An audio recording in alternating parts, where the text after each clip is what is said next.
Hey ladies, it's Tammy with Women of Influence. Hope you've been enjoying your weekly word. Well, we have a new word for you this week, and it's a word that we're going to have to do a little work on. And it's a word that we're probably going to shy away from. It's a word that you don't necessarily gravitate to, but it's a word that we really need to deal with. And it's the word forgiveness. Yeah, right? Hit you right there. I began thinking about this. I met with a client last week, and as we sat down and she began to share her heart with me and why she couldn't move forward, and she was having difficulty in relationships, and she was having difficulty keeping her job, and she was having difficulty connecting with God. And as we began to process through a life map and we began to process through a crisis in her life, it really did all boil down to the fact that she had some unforgiveness in her life. Unforgiveness is like a cancer.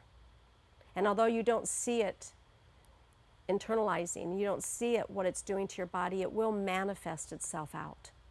And I began asking this young girl some questions, and she did share that she had an issue with her father, and we had to process through that. Unforgiveness will kill you. So what I want us to talk about this week is, how do I deal with forgiveness? There's a great verse, I love it, in Colossians 3:13. It's really simple. It says, we are to forgive the way that Christ has forgiven us. And how did Christ forgive us? Unconditionally.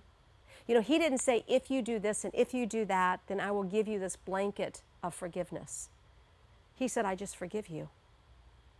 He simply said it by stretching out his arms on a cross, and he said, I love you. He didn't recount all of my sins. He didn't recount all of my mistakes. He just basically said, I love you and I forgive you. And until you come to a place in your life that you are ready to do total surrender and total release of all the things and memories and hurt and pain that someone has caused you, you will be stuck with unforgiveness. You see, unforgiveness is like a shadow. It doesn't matter which way you turn, it is always following you.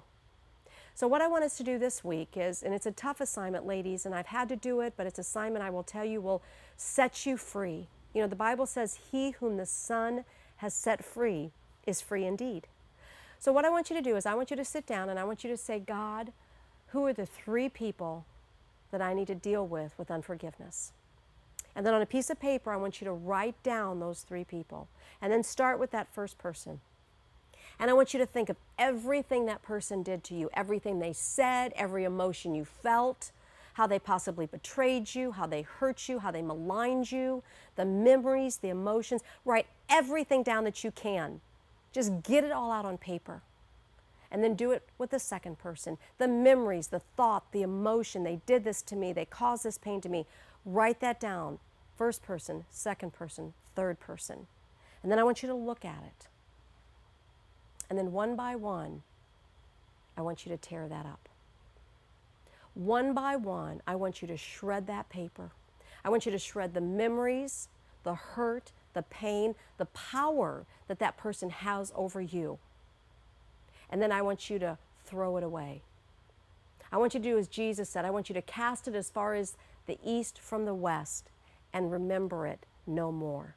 You will not move from unforgiveness to forgiveness until you do this process. Let them go. Extend them grace. Allow it to go as far as the east is from the west and remember it no more.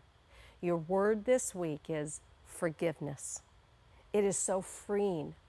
Nothing feels better than being forgiven. Let them go and you will understand freedom. This week, ask God, where do I need to work and what do I need to do to understand forgiveness? Hope you have a great week. Look forward to seeing you next week.